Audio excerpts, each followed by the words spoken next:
hoje falar sobre direito penal. E nós temos um enorme prazer de termos três colegas, três pessoas bastante competentes, teórica e também do ponto de vista prático nesse assunto direito penal. Estamos aqui com o Jorge André de Carvalho Mendonça, que é mestre em Direito pela Universidade Federal de Pernambuco.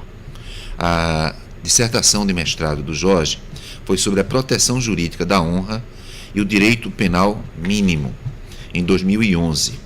O Jorge já também é especialista em Direito pela Universidade Federal Fluminense, teve como orientador Leonardo Greco e, no curso de especialização, ele apresentou um trabalho com o título Benefícios Processuais da Fazenda Pública à luz do princípio da isonomia.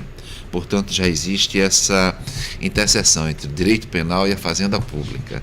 Então, Jorge André, atualmente doutorando na Universidade Católica de Pernambuco, com várias publicações. Também estamos aqui com um outro juiz federal, há mais de 10 anos em vara criminal, na 5ª Região, que é o César Arthur Cavalcante de Carvalho. Então, César é mestre em Direito pela Universidade Católica de Pernambuco, apresentou a sua dissertação com o título O Instituto da Suspensão de Decisão Judicial Contrária ao Poder Público. Ele também é especialista pela Universidade Federal de Pernambuco, com trabalho apresentado sob o título Anotações sobre as agências reguladoras no direito estrangeiro. Enfim, e também temos aqui um colega de faculdade, Universidade Católica de Pernambuco, uma pessoa já bastante conhecida de muitos de vocês, o José Durval de Lemos Lins Filho. Ele é doutorando, está com o doutorado em andamento em bioética na Universidade do Porto, em Portugal. Mestre em Direito pela Universidade Federal de Pernambuco, apresentando dissertação com o título Crime e Embriaguez. Em 2005, ele obteve um mestrado. É também delegado especial da região metropolitana norte, é delegado desde 98 e acabou de participar de um curso nos Estados Unidos, na Pensilvânia. Para que vocês tenham ideia da importância do curso, cerca de 18 mil pessoas estiveram neste curso, que, entre outros assuntos, trata da utilização de tecnologia no combate à violência.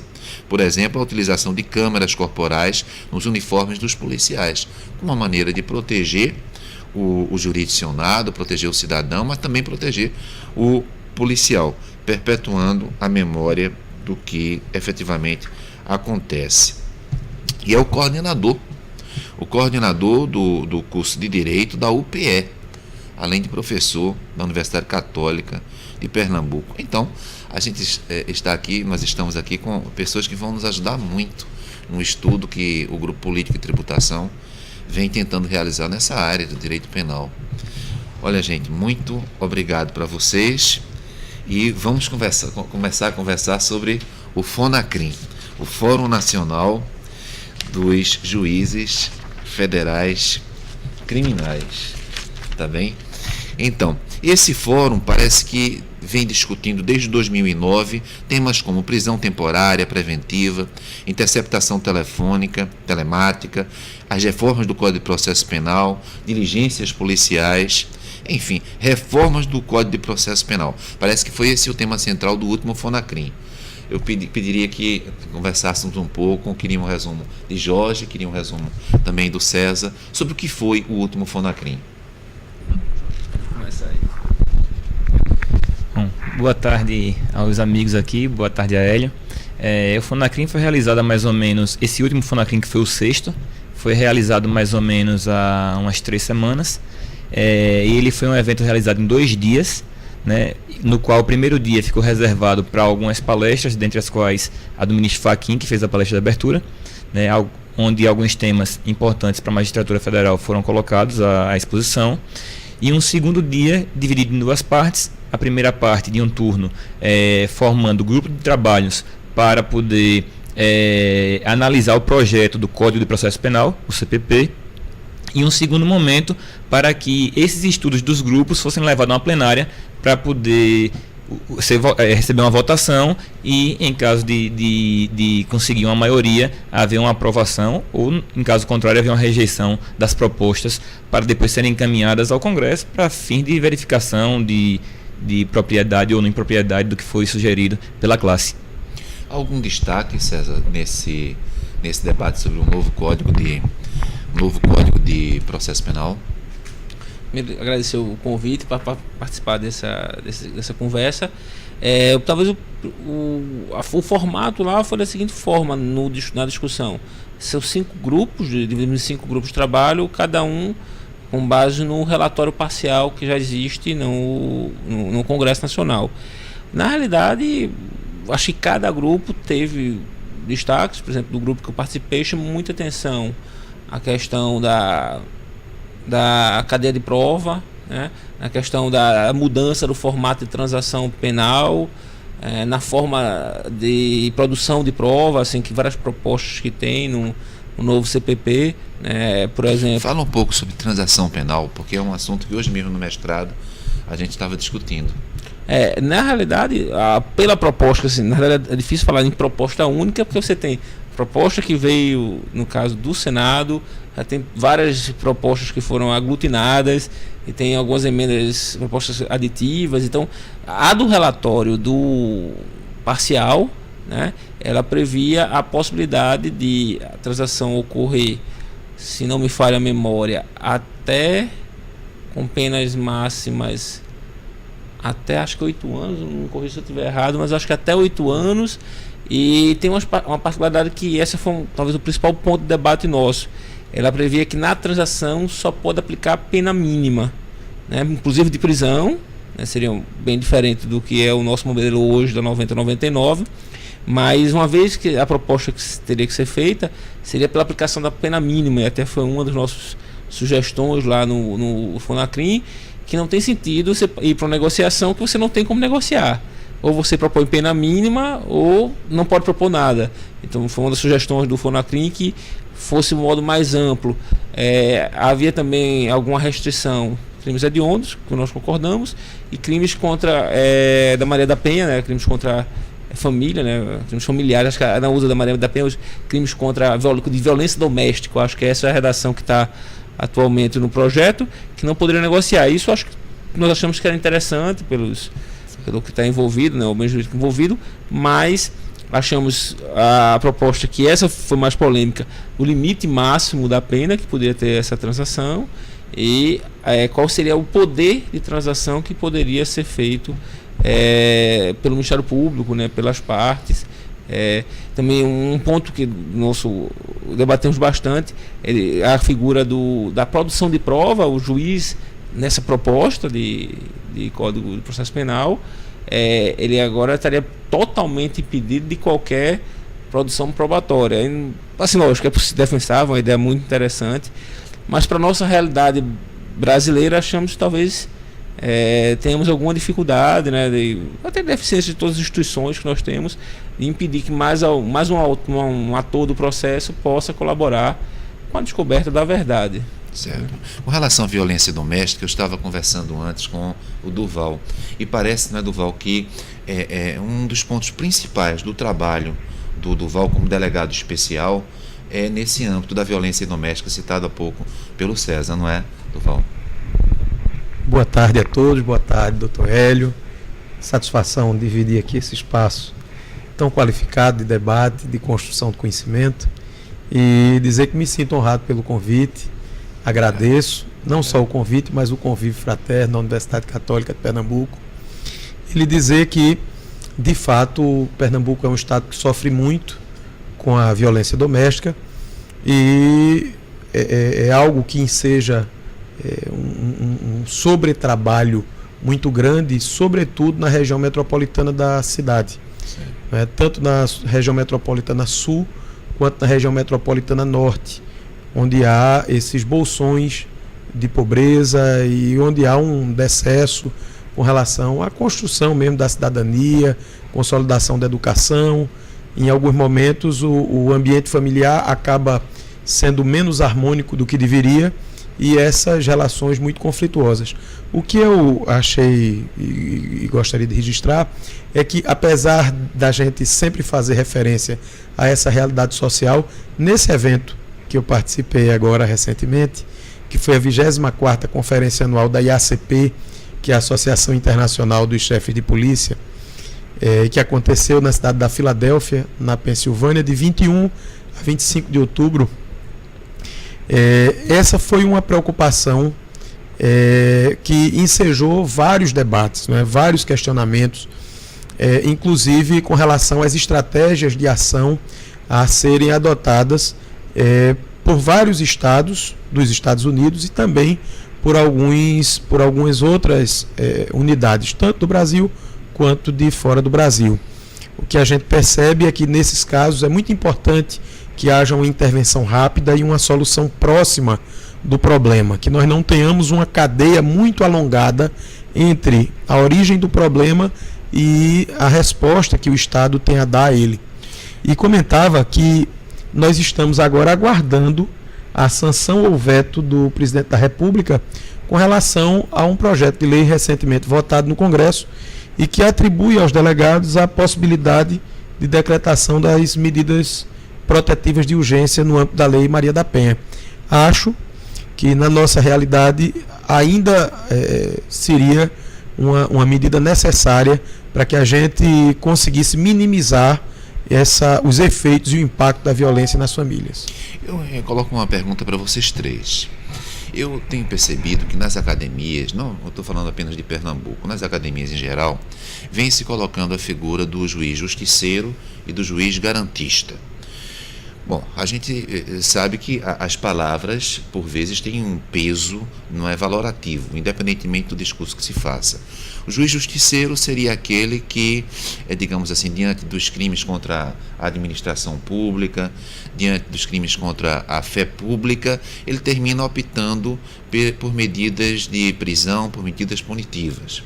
E o juiz garantista seria aquele que não age dessa maneira. Estou colocando aqui em uma linguagem de síntese, mas eu queria escutar vocês três. Essa ideia que está cada vez mais forte, é o que eu percebo nas academias brasileiras, do juiz justiceiro e do juiz garantista. O que seria um juiz justiceiro? Seria isso mesmo que eu falei? O que seria um juiz garantista?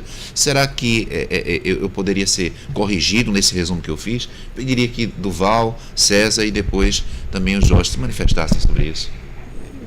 Na verdade, quando a gente coloca juiz justiceiro, a palavra justiceiro assume uma conotação diferente daquela que deveria de fato ser se nós nos ativéssemos a um sentido mais literal da palavra. Não só o juiz, nesse sentido, deve ser justiceiro como instrumento de concretização e realização da justiça, mas o próprio delegado de polícia, na sua função de auxiliar, o Ministério Público, todos devíamos ou deveremos andar de mãos dadas em busca da construção da justiça. Mas, de fato, é o que tem acontecido. Quando se fala de juiz justiceiro, a gente tem feito referência sempre àquele que foge da pauta legal, para fazer valer, na verdade, o clamor social. Enquanto o juiz garantista é aquele que se pauta mais, também numa linguagem coloquial, na questão das garantias do que propriamente dos direitos e das obrigações que são impostos a todos. Particularmente, penso que a virtude está no meio. O garantismo jurídico, tal como proposto lá como Ferraioli, ele na verdade está embasado em dois pilares. Um deles é sim a proteção dos direitos e garantias individuais, mas a gente não pode esquecer que o outro pilar, tão importante quanto, é exatamente a preservação dos bens jurídicos. Então não se pode dar o valor às garantias e aos direitos individuais que tornem inócuos os bens jurídicos em razão dos quais eles são edificados. Então penso que a virtude esteja no meio, que o juiz nem pode ser justiceiro, no sentido de fazer a justiça a qualquer preço e a despeito da própria lei, mas também não pode ser aquele que se pauta pela coloração política ou se pauta pelo receio da crítica que pode advir da sociedade. Por isso que o juiz tem que ser um ser altivo na sua decisão, agir com independência e agir, sobretudo, fundamentando a sua decisão na lei, que é o instrumento que legitima toda a nossa atuação, tanto dos juízes quanto de todos os operadores que são circunstantes a eles. Perfeito. Bom, agora ouvindo dois juízes federais, né, também a perspectiva, né, porque eu acho que esse encontro está excelente, porque a gente tem uma perspectiva federal, no sentido mais amplo, né, das unidades federativas e também da União. Então eu percebo que esse discurso de existir um justiceiro, um juiz garantista, ele começa a ter uma ênfase maior com uma condução coercitiva, que ocorreu de um político extremamente proeminente no Brasil. Eu queria que falássemos um pouco na perspectiva que vocês têm de tanto tempo, né, 12 anos em vara criminal. Como é que você vê essa crítica que se faz do juiz justiceiro, do juiz garantista, ou elogio, não é? E a Justiça Federal? Hein, César? Bem, na realidade, você falou que a academia tem essa distinção. Na realidade, eu acho que a academia tem, mas ela existe muito mais, eu penso, na sociedade de modo geral. Tá. Acho que o povo, talvez pelo momento que a gente vive, por causa de Lava Jato e desses últimos processos, desde o Mensalão já temos um pouco disso, virou um pouco torcida, né? Então, acho que mais do que a academia, a própria população começou a criar isso, de se você prende justiceiro, e aí quem acha que correto ou errado isso, se você entende que não é o caso de uma prisão ou o caso de uma absolvição, às vezes é comprado, é um garantista, é dissociado da realidade. Então, na realidade, a academia me parece até que tem uma discussão interessante de ser feita, né? Qual é o papel do juiz, como o juiz deve interpretar a norma, mas essa discussão popular gerou um rescaldo, digamos assim, até na academia. E essa discussão popular tem um aspecto que me parece muito mais político, né? Porque você é justiceiro ou garantista de acordo de quem você soltou. Se você, digamos, é alguém que você concorda, não, esse aqui deve ser solto, então esse é um juiz garantista, juiz correto. Se você prendeu aquela pessoa que você acha que deve ser, esse é um juiz justo, justiceiro, correto. Então, assim, até mesmo o mesmo juiz, de acordo com a corrente política que seja adotada da pessoa que quer se manifestar, ele pode ser simultaneamente, né, justiceiro ou garantista, ou bom ou ruim, de acordo com quem ele julgou, né? E é esse ponto que eu acho muito complicado. Que todo juiz ele até tem sua carga de valores e acaba tendo uma posição ou mais legalista, ou mais rigorosa, ou ademais de valorar mais determinado aspecto num procedimento. Acho que é natural, é impossível que não haja essa diferença, né? Mas eu concordo com o Duval, acho que a virtude está não nem ser justiceiro ou ser garantista do excesso. Acho que todos nós temos responsabilidade, todas as instituições do Estado, ele me parece que tem como finalidade a paz social, ou seja, de garantir que combater a criminalidade, eu acho que não é. Não, o juiz não combate a criminalidade. Acho que toda instituição estatal ela tem como finalidade evitar que aconteça crime, reprimir crimes, punir os crimes.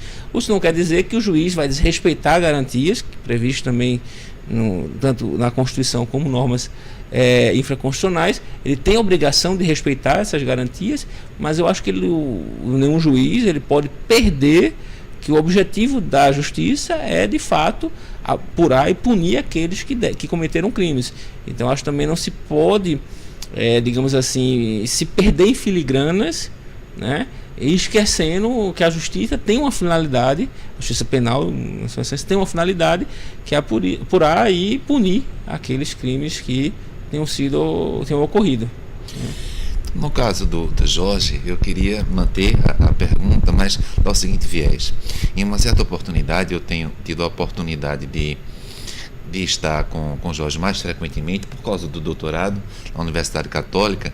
Jorge estava voltando, eu não sei se da Alemanha, acho que da Alemanha, e disse, olha, às vezes aqui no Brasil a gente tem a ideia de que a Alemanha tem só um pensamento. porque é o pensamento que é apresentado no Brasil, quando na verdade há um vivo debate, um debate muito intenso, inclusive na cultura jurídica, onde várias posições são apresentadas.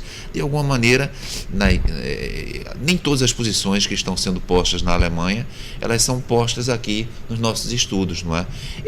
Não haveria necessidade de nós expandirmos um pouco, não é? Isso, ou seja, nós trazermos por completo a perspectiva que vem sendo desenvolvida na Alemanha.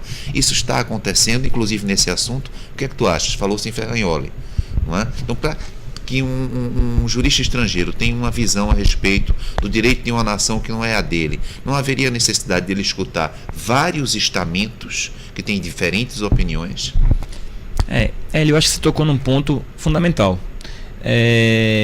César chegou a tocar num assunto aqui que cada um tem os seus valores, né?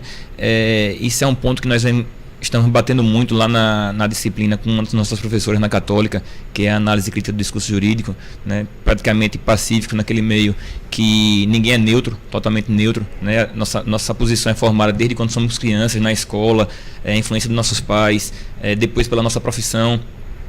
Eu particularmente, no início da minha carreira, fui defensor público e tinha uma visão ligeiramente diferente da que eu tenho hoje. É natural, isso não quer dizer que seja a má fé daquela pessoa que está defendendo um certo discurso, né? Mas o que eu vejo no Brasil, como nós tínhamos conversado anteriormente, é que a academia começa, em certo momento, a passar alguns pontos de vista como se fossem verdades absolutas, né? E verdade absoluta, ela não existe nem mesmo nas ciências exatas nos dias de hoje. Isso já é bem tranquilo, inclusive nas exatas, né?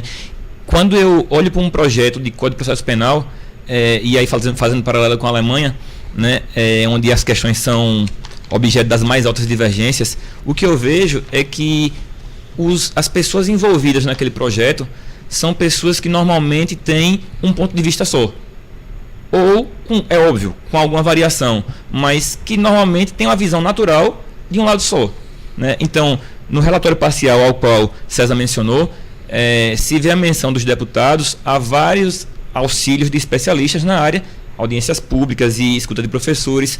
A minha pergunta é: alguém procurou saber quantos desses professores são advogados, quantos desses professores que foram ouvidos são juízes, quantos desses professores que foram ouvidos são do Ministério Público, quantos professores desses que foram ouvidos são da polícia, né? Quantos professores desses têm dedicação exclusiva, porque também seria uma forma de repente não ter uma visão de um lado só, né?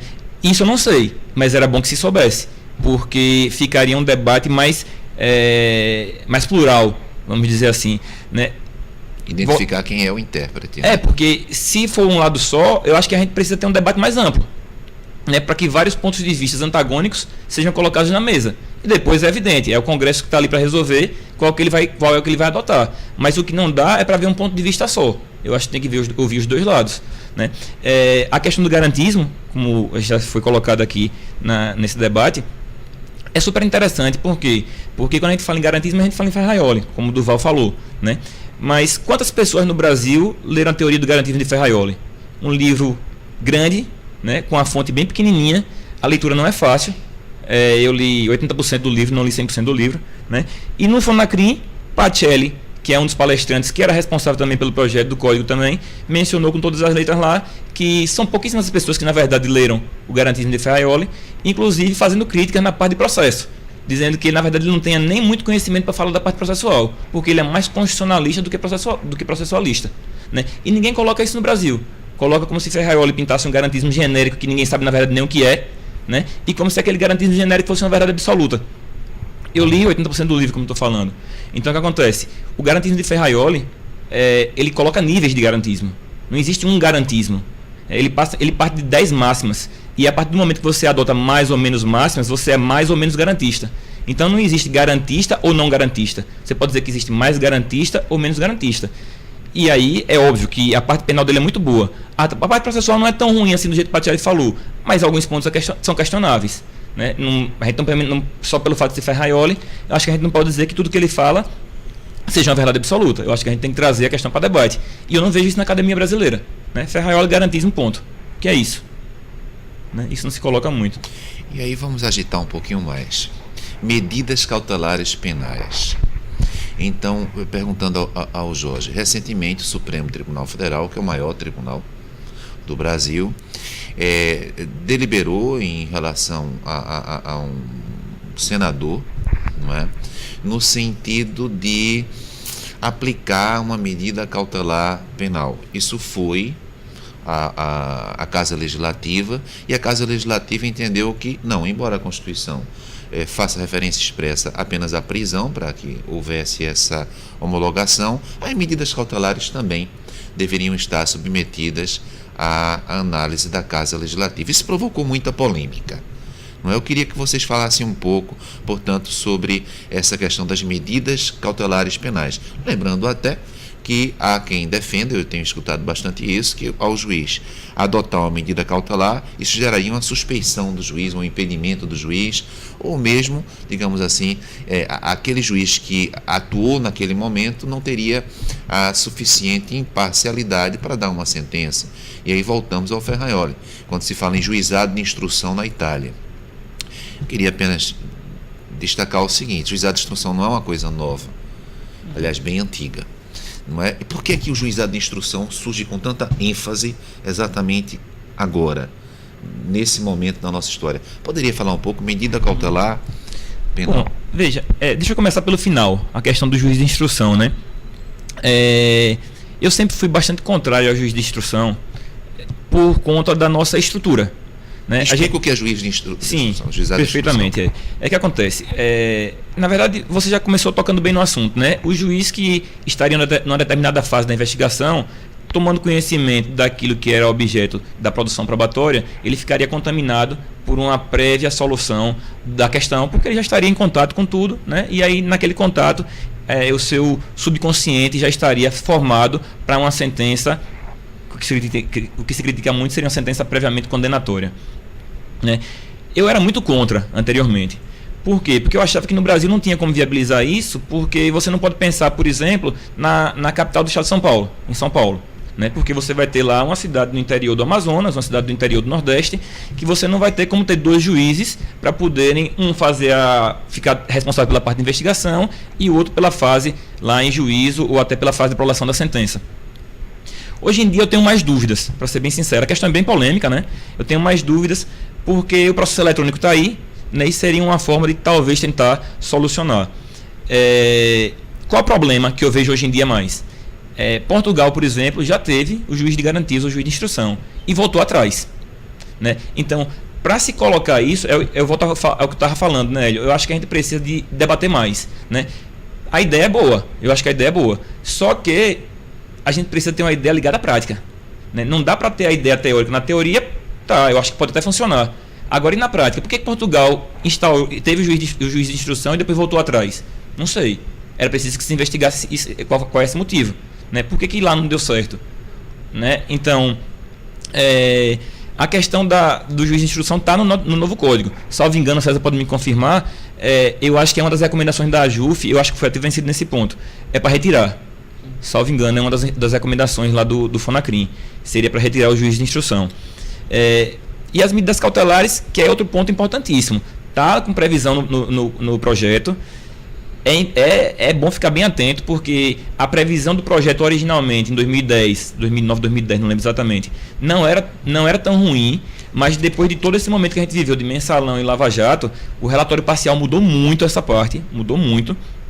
A gente já tinha conversado aqui numa reunião passada, ela chega ao ponto de trazer como regra a impossibilidade de prisão cautelar para aquelas pessoas que não cometerem crimes com violência ou grave ameaça contra a pessoa, né? Aparentemente, para as pessoas que estão no nosso meio de classe média, aparentemente isso é bom, porque as pessoas que cometem crimes sem violência ou grave ameaça são aquelas pessoas que estão no nosso meio, né? Então, as pessoas mais pobres, que são aquelas pessoas que cometem os crimes com violência ou grave ameaça contra a pessoa. Agora, como eu tinha falado antes, né? Por quê? Porque pra gente o que choca é o sangue, né? Quando a gente vê o sangue na rua de alguém que cometeu um latrocínio no sinal, a gente fica chocado, porque nós poderíamos ser a vítima, né? Mas o que a gente não pensa é no desvio de verba que pode fazer com que aquela pessoa chegue ao sinal. Isso normalmente a gente não pensa. Então, será que realmente esse tipo de crime que a gente está acostumado a ver nas ruas, será que ele é realmente tão mais grave assim do que aqueles crimes de corrupção, lato sensu falando, os crimes de desvio de dinheiro público, por exemplo? Será que ele chega a essa gravidade toda? Né? Então, assim, é muita coisa para refletir. É muita coisa para refletir. O ministro Fachin, na palestra de abertura, tocou no ponto central, foi a seletividade do sistema. Eu acho que ninguém no Brasil vai questionar que o sistema penal brasileiro é seletivo. Todo mundo, de qualquer área da academia, de qualquer área do judiciário, de qualquer área da polícia, todo mundo vai saber que o sistema penal ele é seletivo. Agora, como é que você diminui essa seletividade? Se for diminuir a seletividade, proibindo algumas medidas só contra aquelas pessoas que vão praticar os crimes da classe média e classe alta, isso está diminuindo a seletividade ou está tornando o sistema ainda mais seletivo?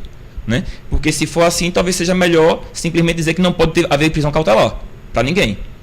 Porque se for para deixar a prisão cautelar apenas para o pobre, você está aumentando a seletividade. Né? Então, assim, é muita coisa para refletir. Né? Eu vou passar para César para não ficar muito longa a minha participação, mas a gente vai continuar o debate. É muito ponto importante. Polemizei já, né? Claro. Assim, duas coisas que eu queria falar. Esse ponto que também, inclusive, a Ju se manifestou contrariamente, a da prisão. Na verdade, acho que o artigo que ela fala que é crime com grave ameaça ou uso de arma de fogo. Acho que é uma coisa assim, eu não lembro a redação exata, mas acho que é isso. Na realidade, a crítica que se pode fazer é exatamente aquela de que nós voltamos a um direito penal do século XVIII, que era da elite, né? Reprimir o pobre, né? Um direito penal antes da Revolução Francesa. Olha, a elite jamais será... Elite é no sentido econômico, burguesia, não é nenhuma elite no sentido político, não. Até mesmo, olha, quem tem dinheiro, quem tem condições, jamais vai ser alcançado pelo sistema penal. Porque o sistema penal só vai alcançar aquelas pessoas que cometem a violência, ou seja, vai ser uma obrigação de pacificar a sociedade de um nível mais baixo. Ou seja, a corrupção, o desvio de verba, né, o peculato, ele vai responder um processo longuíssimo no sistema brasileiro, 10, 15 anos, sem nenhum risco de ter uma medida cautelar, de ter uma prisão, de ter um incômodo qualquer, um confisco. Ou seja, nosso direito penal vai servir apenas para um controle de massas pobres. Né? Então, me parece que esse Código Penal, esse é um dos pontos, pessoalmente, que eu achei mais graves do novo Código de Processo Penal, é que a gente vai perder todo o avanço que nós tivemos, sei lá, nos últimos 20 anos. E dentro disso que você está falando, eu vi duas assembleias legislativas em 2 estados se pronunciarem no sentido de que a decisão do Tribunal de Justiça, eu queria te ouvir também, estadual, ela não deveria ser aplicada no sentido de afastar o deputado que cometeu um crime de fraude do exercício da sua função, nem mesmo ser preso. Não é? E aí, esse equilíbrio, essa história do sistema de freios, contrapesos, você acredita que é esse o caminho realmente? Em relação às assembleias, já que eu estou aqui com o microfone, não vai estar logo, em relação às assembleias, eu acho que depois da decisão do Supremo, né, e nenhuma crítica à decisão do Supremo, depois da decisão do Supremo, eu não achei a postura das assembleias tão absurda. Eu acho que, diante da decisão do Supremo, até acho que elas poderiam fazer o que fizeram. Assim, não estou dizendo que certo ou errado, eu só acho que a decisão do Supremo você pode ser interpretada como uma autorização para aquele entendimento das assembleias, né? Bem ou mal, eu acho que elas tiveram essa oportunidade. Eu acho que o risco dessa posição é de a gente ter pessoas imunes à jurisdição penal em quantidade alta, e acho que o novo CPP, com dispositivos como esse, que você não tem como uma prisão, salvo casos muito específicos, não decretar uma prisão ou alguma restrição a determinadas classes sociais, a gente vai ter um direito penal de casta. Ou seja, você vai ter um percentual aí, 5, 10% da população que é imune ao direito penal ou à sua efetividade mais imediata. Né? Se cometer um crime, vamos esperar o processo daqui a 15 anos, e aí a gente vai ter um incentivo gigante a cada vez o processo ser mais protelatório, né? Se a gente não tem uma medida que possa evitar isso, né? E ainda voltando só à questão do juiz de garantia de instrução, permite voltar, porque é um ponto que eu queria destacar, é que a gente, até aqui no Brasil, teria que... A gente está tratando, às vezes, de instrução garantia com uma coisa só, e até mesmo no exterior, há vários formatos. Há até quem defenda que juiz de garantia é uma coisa, juiz de instrução outra. Eu, pessoalmente, acho que são distintos, porque o juiz de garantia ele não participaria da atuação, salvo na análise de restrição do direito fundamental.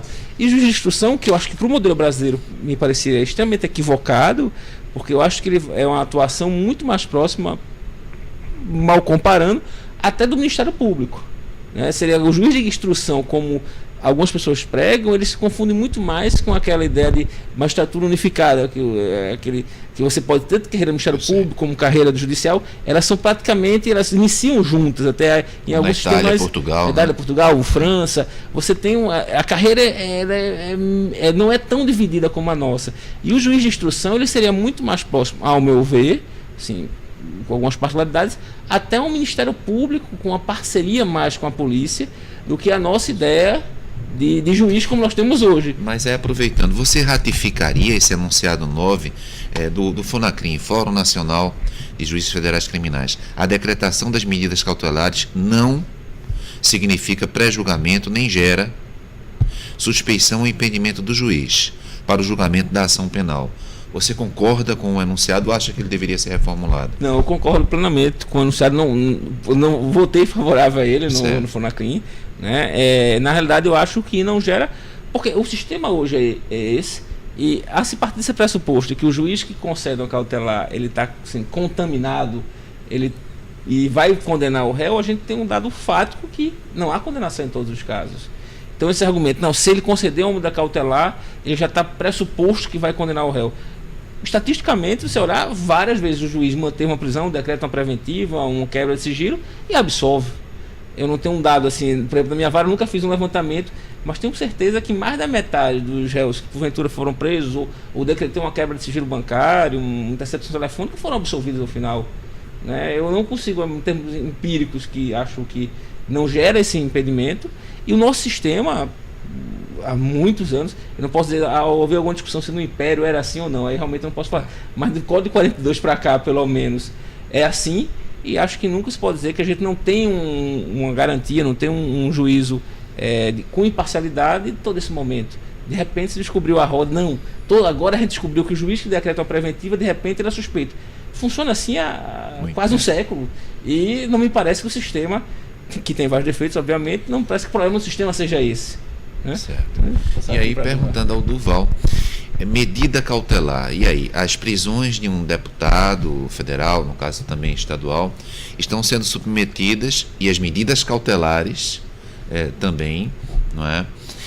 Estão sendo submetidas à Casa Legislativa. E a Casa Legislativa, portanto, no mínimo em 3 vezes, o caso do Senado, o caso de 2 Assembleias Legislativas, entenderam de não aplicar a decisão judicial. Então, a decisão judicial seria uma recomendação.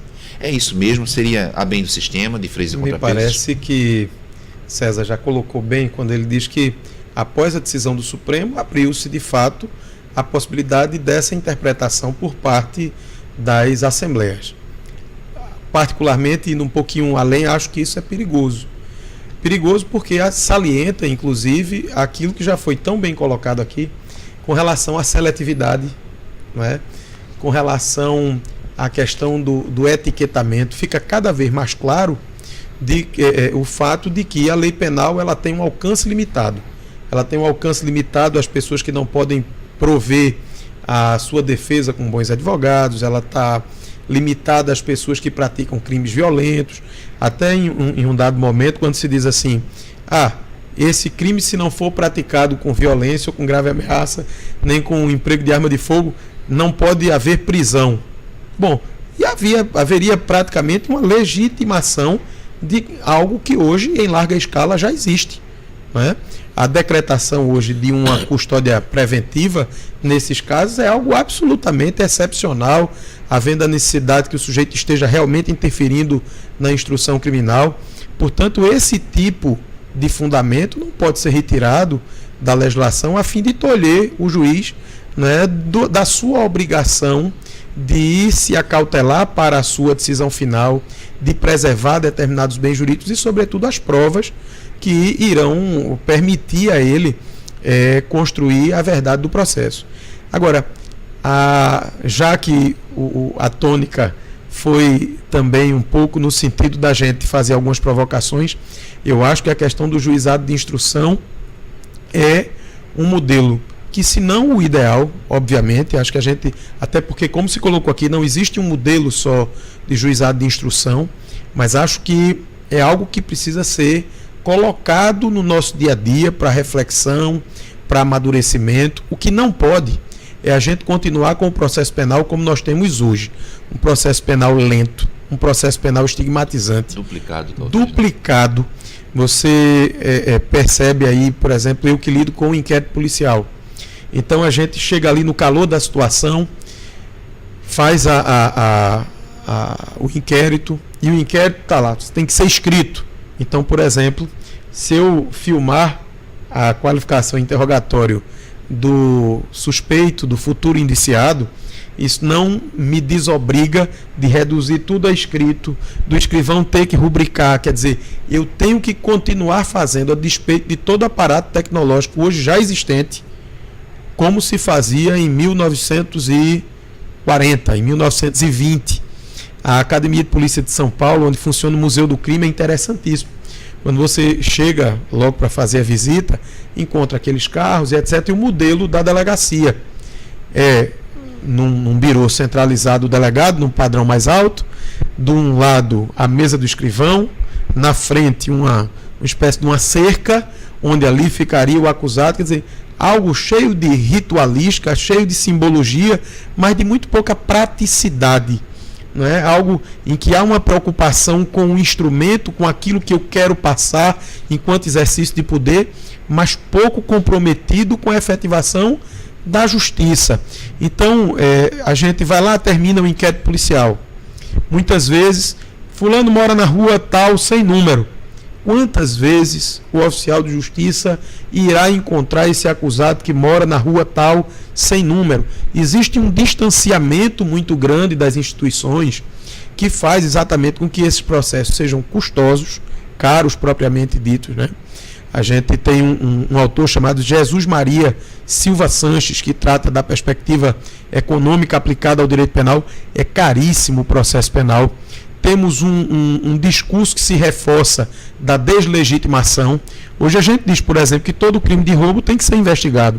Nós vivemos num estado, por exemplo, e estou pontuando o estado, mas existem várias outras situações em que isso se replica, em que nós temos uma prioridade para investigar determinados crimes, que são os crimes de morte.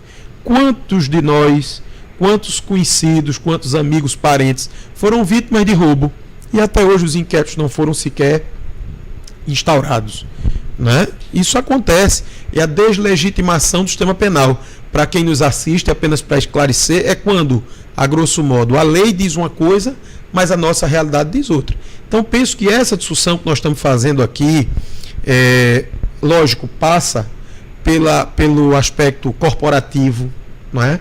Passa pelos interesses dos diversos grupos, dos diversos segmentos, mas, sobretudo, é uma discussão que deve ser levada adiante, porque a sociedade não pode conviver com um processo penal que seja custoso, demorado, longo, caro, estigmatizante e que, no final das contas, transmite à sociedade exatamente a impressão oposta, a impressão da impunidade. E, com isso, o incentivo a essa criminalidade que está nos afugentando a todos. Então, pode parecer que foi rápido, né, esse primeiro bloco, mas só pareceu rápido porque os assuntos são bastante tormentosos. No segundo bloco, eu vou começar falando sobre busca e apreensão em escritório de advocacia. Perde não.